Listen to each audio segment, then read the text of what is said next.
selamat pagi pemirsa. Berita Padang hadir kembali hari ini bersama saya Adini dan sejumlah informasi telah kami siapkan untuk Anda. Berikut selengkapnya.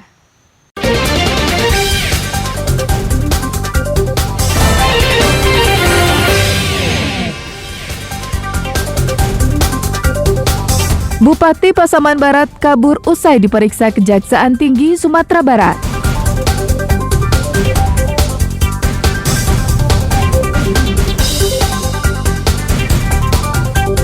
Nyambi jualan sabu-sabu, pengemudi ojek daring dibekuk polisi.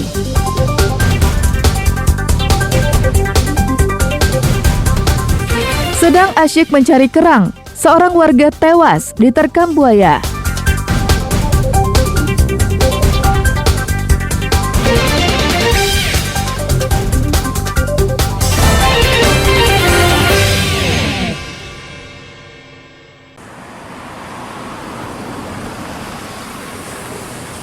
Bupati Pasaman Barat memenuhi panggilan pihak Kejaksaan Tinggi Sumbar. Ham Suwardi diperiksa sebagai saksi terkait kasus sewa tanah kas desa atau TKD untuk kebun kelapa sawit di Muara Kiawai, Gunung Tuleh, Pasaman Barat. Usai diperiksa selama 4 jam, orang nomor 1 di Pasaman Barat tersebut keluar dari pintu belakang dan diam-diam masuk ke mobil yang sudah menunggunya dan langsung kembali ke Pasaman Barat.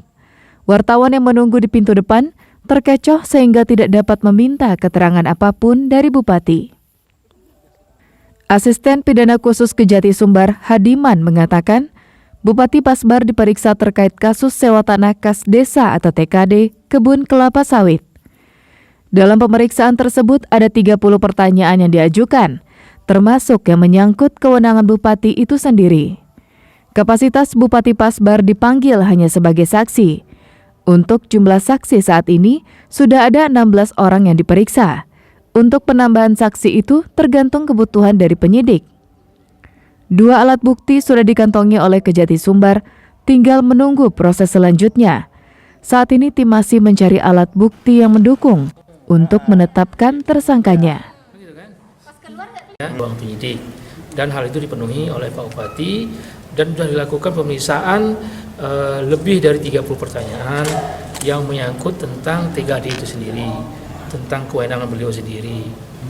Jadi pertanyaan dan jawaban sudah kita sesuaikan dengan apa yang kita temukan, apa yang kita tanyakan, mereka atau Pak Bupati langsung menjawab sesuai dengan kapasitas sebagai Bupati. Sampai hari ini sudah 16, kemarin kan 15, dengan adanya Pak Bupati diperiksa sebagai saksi sudah menjadi 16.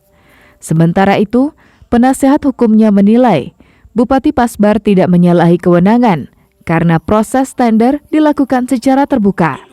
Kegiatan tender berlandaskan Permendag RI nomor 19 tahun 2016 tentang pengelolaan barang milik daerah. Salah satu alasan mengapa ini dikategorikan tidak terjadi penyalahgunaan kewenangan, satu, proses tender sewa ini itu dilakukan secara terbuka. Permendagri 19/2016 tadi itu tentang pengelolaan barang milik daerah itu runut diikuti step by step, dilakukan secara terbuka. Nah, bahkan uji petik 2 LHP BPK 2016-2023 itu terkonfirmasi bahwa memang tidak ada persoalan hukum dari sisi sewa yang tadi itu. Kegiatan sewa kebun kelapa sawit tanah kas desa ini terjadi pada tahun 2022 lalu. Kebun seluas 128 hektar merupakan aset daerah yang dilelang kepada pihak rekanan. Kasus ini mencuat setelah Kejaksaan Tinggi Sumatera Barat menerima aduan jika pemenang tender bukanlah penawar yang terendah. Robiham melaporkan dari Padang. Dari mana kasus TKD yang ada di Pasaman Barat?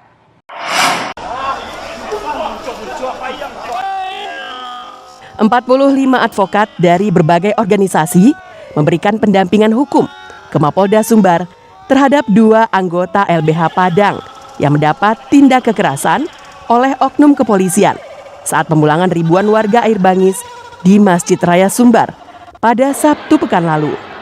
Salah satu penasihat hukum korban, Aulia Rizal, menyebutkan tindak kekerasan tersebut dialami oleh salah seorang advokat dan seorang aktivis bantuan hukum di LBH Padang.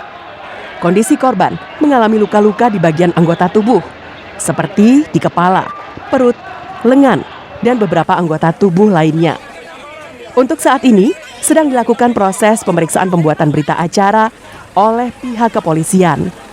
Para advokat berharap kepolisian dapat menindak tegas oknum polisi yang melakukan tindak kekerasan.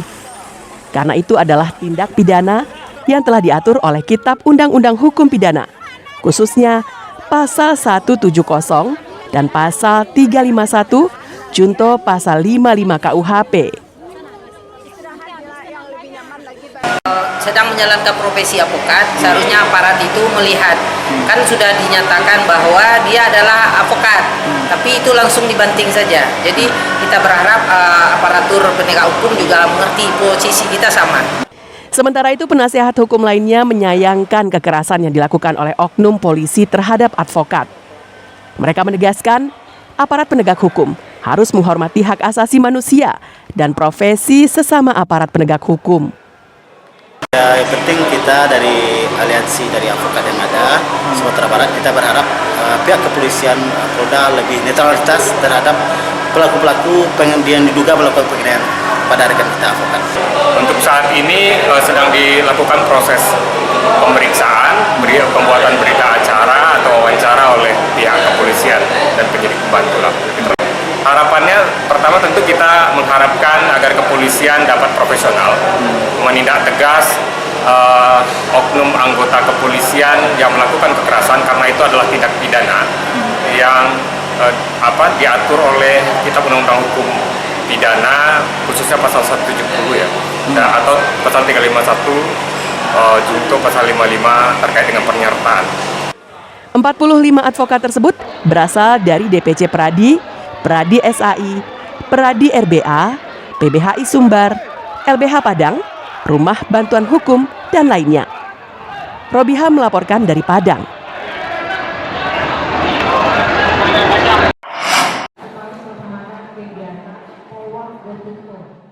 Tingginya penggunaan media sosial di tingkat pelajar dan meningkatnya peretas data pribadi berbasis file atau undangan digital di media sosial membuat minat pelajar untuk mendengarkan materi tentang pemanfaatan media sosial yang aman sangat tinggi. Ratusan siswa salah satu SMA swasta di Pasaman Barat ini sangat antusias mendengarkan sosialisasi tentang bijak dalam menggunakan media sosial yang disampaikan oleh Polwan Polres Pasaman Barat. Hampir keseluruhan siswa tingkat SMA menggunakan media sosial. Selain itu, mereka juga diberikan pemahaman tentang pertas dengan modus undangan digital atau link APK yang tidak resmi. Siswa juga diminta bijak dalam bermedia sosial. Pasalnya, saat membuat status, ada beberapa hal yang bisa melanggar Undang-Undang ITE. Menurut Ketua OSIS, sosialisasi ini sangat bermanfaat karena bijak bermedia sosial sangat dibutuhkan di era digital. Selain sosialisasi tentang media sosial itu, mereka juga mendengarkan sosialisasi bahaya narkoba. Seperti penyalahgunaan di media sosial seperti pengiriman undangan yang dilakukan nomor asing. Jika seperti itu tersebut, alangkah baiknya seperti yang disampaikan kakak Polwan tersebut harus kita buka bersama orang yang lebih dewasa agar dapat diketahui yang harus selanjutnya. Biasanya jika link tersebut dibuka sendirian, biasanya terdapat link tersebut membuat permukaan data diri kita yang diungkap di dalam handphone milik pribadi kita. Jadi pihak asing dapat mengambil pribadi data kita tersebut. Karena sekarang kita bisa melihat dari hasil sosialisasi tadi bahwa memang angka penggunaan media sosial ini yang paling banyak adalah di usia sekolah, usia 15 sampai 19 tahun. Di samping itu juga kita melihat perkembangan media sosial sekarang sangat pesat sekali. Jadi harus kita berikan pencerahan kepada adik kita bagaimana cara menyikapi bijak di media sosial. Polwan Goes to School merupakan rangkaian Hari Polwan yang ke-75 yang diperingati setiap tanggal 1 September setiap tahun. Salah satu programnya adalah menyosialisasikan bijak dalam bermedia sosial ke sekolah-sekolah. Safatul Ulum melaporkan dari Pasaman Barat.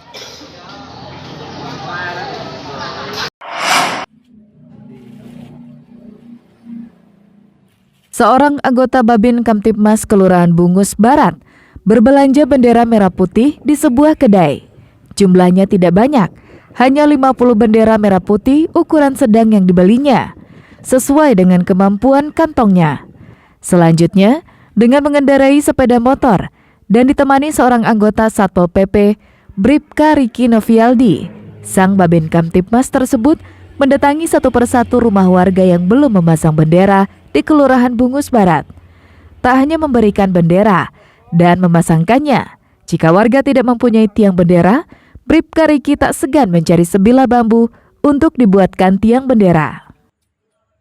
Kegiatan pembagian dan pengibaran bendera merah putih ini sebagai wujud menularkan rasa nasionalisme serta cinta tanah air kepada masyarakat untuk memeriahkan hari ulang tahun kemerdekaan ke-78 Republik Indonesia. Kami menyerahkan bendera merah putih sebanyak 50 bendera merah putih kepada masyarakat kami di Kelurahan Bungus Barat sepanjang jalan lintas Padang Painan, khususnya Bukit Lampung.